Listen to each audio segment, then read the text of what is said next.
Friends, दोपहर के 3 बजे हैं और आज हमारे सर्जरी के लेक्चर का ये तीसरा दिन है।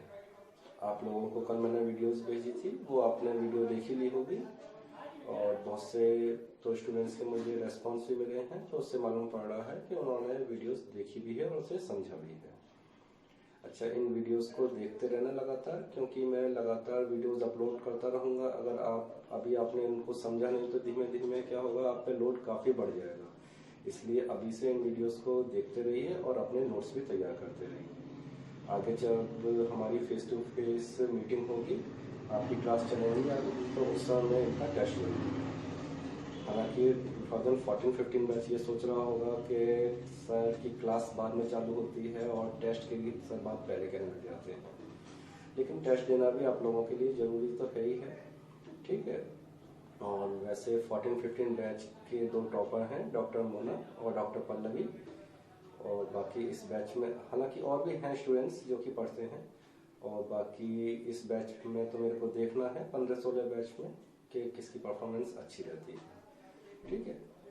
तो टाइम वेस्ट नहीं करते हैं और अपने टॉपिक पे आते हैं। तो हमने कल जो पढ़ा था वो था वेरिकोज वेन। तो वेरिकोज वेन क्या है, ये आपने पढ़ाई था कि होता क्या है कि जब हमारी किसी भी वजह से वॉल्व्स हमारे खराब हो जाते हैं, तो उस समय क्या होता है कि ब्लड जो है वो ग्रेविटी के अपोजिट ऊपर को नहीं चढ़ पाता है, और जब वो ऊपर को नहीं चढ़ पाता है तो वो नीचे ही वेन्स में इकट्ठा होने लग जाता है। तो उस समय ये जो वेन्स हैं, जो हमारी खासतौर से जो सुपरफिशियल वेन्स हैं, 2 तरह के सिस्टम होते हैं बॉडी में। एक होती हैं सुपरफिशियल वेन्स जो कि स्किन के पास में रहती हैं, और दूसरी होती हैं डीप वेन्स जो कि काफ़ी अंदर को रहती हैं। जो सुपरफिशियल वेन्स हैं उनकी जो वॉल है वो काफ़ी थिन होती है, वहीं जो डीप वेन्स हैं उनकी वॉल काफ़ी थिक होती है। तो जब ये ब्लड ऊपर को नहीं चढ़ पाता है, वॉल्स खराब होते हैं, तो ये वापस बैक फ्लो करता है, जिसकी वजह से क्या होता है, जो सुपरफिशियल वेन्स हैं वो काफ़ी फैल जाती हैं, एलोंगेटेड, डायलेटेड हो जाती हैं, है ना, और टॉर्टस यानी कि टेढ़ी मेढ़ी हो जाती हैं, जिसकी वजह से इसी को हम क्या कहते हैं, सुपरफिशियल, इसी को हम कहते हैं वेरिकोज वेन, ठीक है। तो ये हमने कल पढ़ा था। इसमें डॉक्टर रॉबिन ने मुझसे एक सवाल किया कि सर क्या वेरिकोज वेन्स सुपरफिशियल वेन्स में ही देखने को मिलती हैं, डीप वेन्स में नहीं? हाँ, वेरिकोज वेन्स सुपरफिशियल वेन्स में ही देखने को मिलती हैं। उसका रीजन ये है क्योंकि इनकी जो वॉल है वो काफी थिन होती है, जिसकी वजह से ये आसानी से फैल जाती हैं। एक बात का ध्यान रखना कि वेन्स के अंदर जब भी प्रेशर डेवलप होगा तो सबसे पहले कौन सी वेन डायलेट होगी, जिनकी वॉल सबसे थिन होगी। इसोफेजियल वेन्स में जो कि 14-15 बैच पढ़ चुका है कि उसमें भी पोर्टल हाइपरटेंशन बढ़ने पर जो इसोफेगस की वेन्स होती हैं वो सबसे थिन होती हैं, सबसे कमजोर होती हैं, इसलिए वो डायलेट हो जाती हैं सबसे पहले। तो क्योंकि सुपरफिशियल वेन्स काफी कमजोर होती हैं इसलिए ये डायलेट हो जाती हैं, क्योंकि जो डीप वेन्स होती हैं वो काफी थिक होती हैं, आसानी से डायलेट नहीं होती हैं। और जब ये प्रेशर और ज्यादा बढ़ता है तो उस समय ये रप्चर कर जाती है, यानी कि ये जो है ब्लड जो है बाहर की तरफ ऊज हो जाएगा, बाहर की तरफ निकल जाएगा, ठीक है। वहीं डॉक्टर आस्था है जिन्होंने एक मेरे से क्वेश्चन किया था कि सर वेरिकोज वेन क्या सिर्फ नीचे लेग्स में ही देखने को मिलती हैं, ये अपर एक्सट्रीमिटीज में नहीं हो सकती क्या? तो अपर एक्सट्रीमिटीज में भी हो सकती हैं। आप लोगों ने बहुत से पेशेंट शायद या ओल्ड एज में आपने देखा भी होगा, यानी क्या है, हो सकता है अपने दादा दादी या जो है ओल्ड पर्सन्स के आपने हाथों में देखा भी होगा कि वेन्स जो है काफी टेढ़ी मेढ़ी सी, आपको काफी डायलेटेड सी दिखाई देती हैं, तो वो भी वेरिकोज वेन ही है। आपको ये एक इमेज में दिखा रहा हूँ, इस इमेज में दिखाई दे रहा होगा आपको।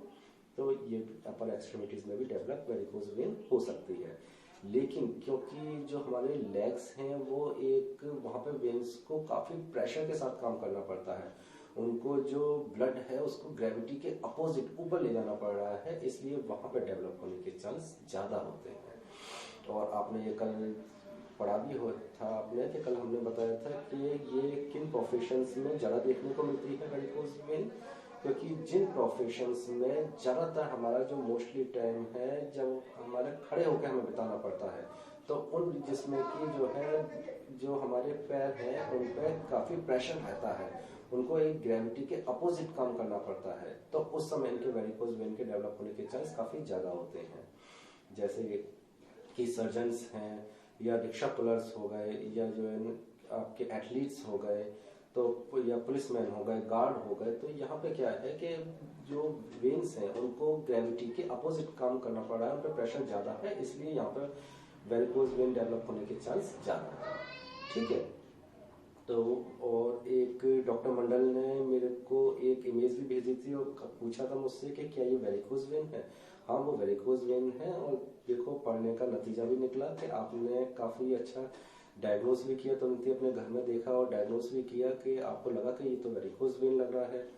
तो वो ठीक बात है, वो वेरिकोज वेन है, और आपको हिस्ट्री भी मिल रही है वहाँ पे कि एक वो एथलीट है, तो आपको वहाँ पे एक हिस्ट्री भी मिल रही है। ठीक है, तो इन लेक्चर्स को पढ़ते रहिए, आपको काफ़ी हेल्प तो मिलेगी ही इनकी। ठीक। और इसमें फिर वेरिकोज वेन में फिर आगे हमने इसमें ये पढ़ा था कि अगर हम इन वेरिकोज वेन को ट्रीट नहीं करें तो क्या होगा। अगर हमने इन वेरिकोज वेन को ट्रीट नहीं किया तो ये कंडीशन आगे बढ़ती जाएगी, और जिसकी वजह से क्या होगा, ये रप्चर कर जाएंगी। जब ये रप्चर करेंगी तो ब्लड बाहर की तरफ ऊज होगा, फिर हीमोग्लोबिन टूटेगा, और आयरन जो है हीमोसिवाल्डिन में कन्वर्ट हो जाएगा। आगे चल के क्या होगा, हाइपोक्सिया की कंडीशन डेवलप होगी। कल के लेक्चर में एक टर्म अपनी क्लियर कर लेना, कल एक मैंने वर्ड बोला था एपोक्सिया, वो एपोक्सिया नहीं हाइपोक्सिया है। हाइपोक्सिया मीन्स होता है ऑक्सीजन की कमी होना। तो जब ऑक्सीजन की कमी होती है धीमे धीमे, तो क्या होगा कि वहाँ पे जो सेल्स हैं वो डैमेज होने लग जाएंगी और अल्सर क्रिएट हो जाएंगी। तो ये इसके एक हम कह सकते हैं कि कॉम्प्लिकेशन हो सकता है वेरिकोज वेन को ट्रीट नहीं करने का। ठीक है, तो अब हम आगे चलते हैं। आगे आज हम देखते हैं इसके एटियोलॉजिकल फैक्टर्स। एटियोलॉजिकल फैक्टर्स क्या होते हैं? एटियोलॉजिकल फैक्टर्स वो फैक्टर्स होते हैं जो कि किसी भी बीमारी को बढ़ाने में सहायक होते हैं, यानी कि अगर वो फैक्टर्स प्रेजेंट हैं तो उस बीमारी के बढ़ने के चांस ज़्यादा हो जाते हैं। तो क्या क्या एटियोलॉजिकल फैक्टर्स हो सकते हैं? देखो, एक सिंपल सी बात है कि जो है वो सभी ही कारण जिसमें कि जो आपकी वेन्स हैं उनको ग्रेविटी के अपोजिट काम करना पड़े, उनको ज़्यादा प्रेशर लगाना पड़े, तो वो सब का रीज़न ही वेरिकोज वेन के डेवलप होने के लिए जिम्मेदार होंगे। जैसे कि ओल्ड एज में क्या होता है, आपकी मसल्स धीमे धीमे वीक होने लग जाती हैं। आपने देखा भी है कि ओल्ड एज में आपको काफ़ी देखने को हाथों में या पैरों में ये वेरिकोसिटी काफ़ी देखने को मिलती है ओल्ड एज में। उसका रीज़न ये रहता है क्योंकि धीमे धीमे मसल्स जो हैं आपकी वो वीक होने लग जाती हैं। ठीक है। सेकंड हम कह सकते हैं कि प्रोलॉन्ग स्टैंडिंग, यानी कि व्यक्ति अगर काफ़ी ज़्यादा खड़ा रह रहा है तो भी इस वेरिकोज वेन डेवलप होने के चांस काफ़ी बढ़ जाएंगे। बताया ही था आपको कि इन्हें क्या उस समय, क्योंकि जब वो ज़्यादा मोस्टली टाइम अपना खड़ा रह रहा है तो आपके जो वेन्स हैं उनको एक ग्रेविटी के अपोजिट काम करना पड़ रहा है और उन पर प्रेशर ज़्यादा क्रिएट हो रहा है। ठीक है, तो जो सर्जन्स हैं है ना, और गार्ड्स हैं, एथलीट्स हैं, इन सबको क्या हो रहा है कि ज़्यादा लंबा समय जो है खड़े होने में बिताना पड़ रहा है, इसलिए इनमें इसके डेवलप होने के चांस ज़्यादा होते हैं।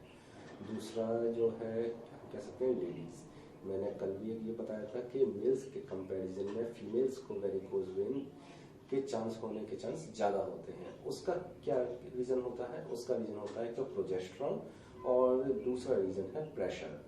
तो प्रेशर, क्योंकि एक पूरे बॉडी का जो वेट है वो लेग्स पे पड़ रहा है, तो एक प्रेशर है।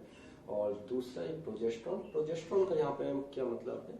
देखो, प्रोजेस्टेरॉन क्या काम करता है कि जो हमारी वेन्स होती हैं उनकी जो वॉल होती है काफ़ी स्मूथ होती है, और जो हमारे जो लेडीज में यूट्रस होता है, यूट्रस की मसल्स भी काफ़ी स्मूथ होती है।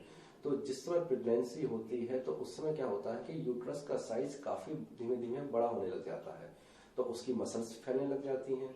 तो उस समय यही जो प्रोजेस्टेरॉन है वो उन मसल्स को डायलेट करने में हेल्प करता है, तो वो वेन्स को जो है डायलेट करने में मसल्स को स्मूथ बनाता है, जिसकी वजह से वो और ज़्यादा से ज़्यादा डायलेट हो सकें। तो जो ये वेन्स हैं, वेन्स की भी जो वॉल है इनको वो स्मूथ बनाता है, जिसकी वजह से ज़्यादा से ज़्यादा इजीली डायलेट कर सकें। तो प्रोजेस्टेरॉन जितना ज़्यादा होगा उतने ही ये वेन्स जो हैं ज़्यादा स्मूथ होंगी, और फिर इनमें डायलेशन भी ज़्यादा इजीली हो सकता है। तो इसलिए प्रोजेस्टेरॉन भी इसके लिए जिम्मेदार होता है। ठीक है, और कुछ प्रोफेशन तो मैंने बताया ही था कि प्रोफेशन इस तरीके के रहते हैं।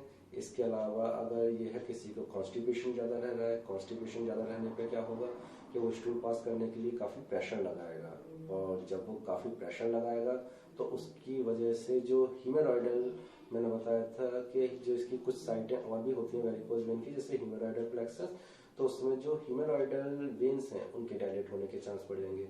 ये हीमोरॉयडल जो वेन्स हैं ये आपके एनोरेक्टल रीजन्स में रहती हैं, ठीक है। किसी वजह से यानी क्या पेट में कोई ट्यूमर हो जाए तो उस ट्यूमर के होने की वजह से क्या होगा कि ब्लड का जो फ्लो हो रहा है वो एक सही प्रकार से नहीं हो पाएगा और दूसरा नीचे लेग्स में भी प्रेशर काफी बढ़ जाएगा, ठीक है।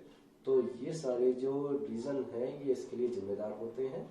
और हम कह सकते हैं कंजेनाइटल भी, कि अगर कंजेनाइटल वॉल्व सही नहीं हो, भाई अगर जो वेन्स के वॉल्व हैं वो कंजेनाइटल अगर सही नहीं होंगे तो भी प्रेशर हो, तो भी यानी क्या ये है कि उन पर प्रेशर बढ़ेगा अगर वॉल्व उसके ठीक ही नहीं है।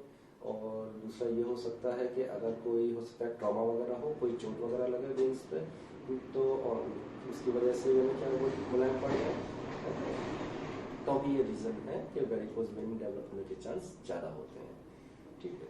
अब हम आगे चलते हैं इसमें क्लिनिकल फीचर्स पे। तो इसमें क्लिनिकल फीचर्स क्या देखने को मिलेंगे, अब जरा सोच के देखो कि अगर कोई पेशेंट इस तरीके का है कि जिसमें जो वेन्स हैं वो उनसे ब्लड जो है वो ऊपर नहीं जा पा रहा है और वो नीचे ही इकट्ठा हो रहा है पैरों में, और जिसकी वजह से वेन जो है वो फैल गई हैं, तो ऐसे पेशेंट को क्या होगा।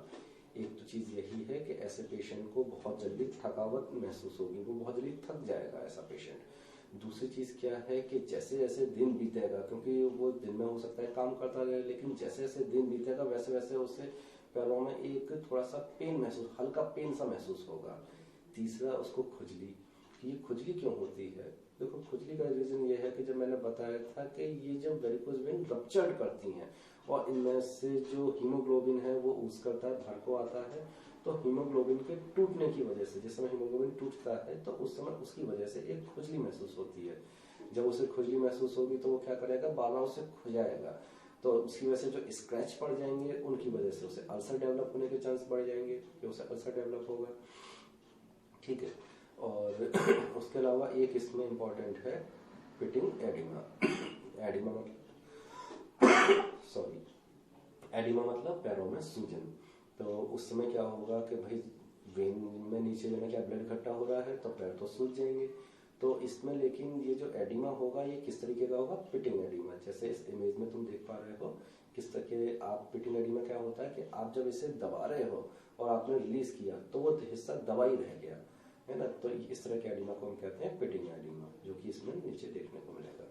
एंकल रीजन पे नीचे क्योंकि वेट बियरिंग है, तो जो आपका एंकल जॉइंट है वहाँ पे आप देखोगे काफ़ी स्वेलिंग देखने को मिल रही है आपको। दूसरा इसमें यह है कि वेरिकोज वेन में जैसे मैंने आपको बताया था कि एक स्टेज के रूप में हम कह सकते हैं कि थ्रेडी वेन्स हैं, फिर रेटिकुलर वेन्स हैं। तो जो थ्रेडी वेन्स, रेटिकुलर वेन्स या वेरिकोज वेन है वो आपको इजीली सरफेस पे दिखाई देंगी आपको, तो उन्हें आप देख सकते हैं। तो वो एक इस तरीके की दिखाई जाएंगी जैसे कहते हैं हम फ्लेयर, जैसे कि उसमें जो है क्या है जैसे आग लगा देते हैं तो उसकी जो लपटें सी होती हैं तो इस तरीके का दिखाएगा, जैसे इस इमेज में तुम देख सकते हो, ठीक। तो इसके बाद फिर हम आते हैं आगे इसके इन्वेस्टिगेशन पर कि आप इसका इन्वेस्टिगेशन कैसे करोगे कि ये वेरिकोज वेन है। तो आज के टॉपिक को यहीं पे ख़त्म करें और बाकी का आपको कल पढ़ाते हैं, ठीक है। तो अच्छा एक चीज़ जो है आप ये बताओगे ये क्या है, गौर से देखो इसको।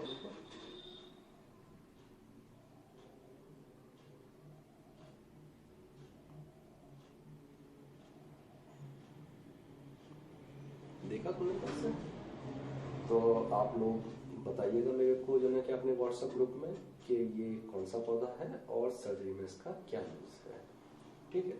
अच्छा दूसरी चीज़ एक और कि 3:10 तक जिस भी स्टूडेंट्स का गुड आफ्टरनून लिखकर मेरे पास आ जाएगा अपने व्हाट्सएप ग्रुप में, इस ग्रुप में नहीं अपने व्हाट्सएप ग्रुप में, जिस भी स्टूडेंट का 3:10 तक गुड आफ्टरनून लिख के आ जाएगा उन लोगों की मैं अटेंडेंस लगा दूंगा।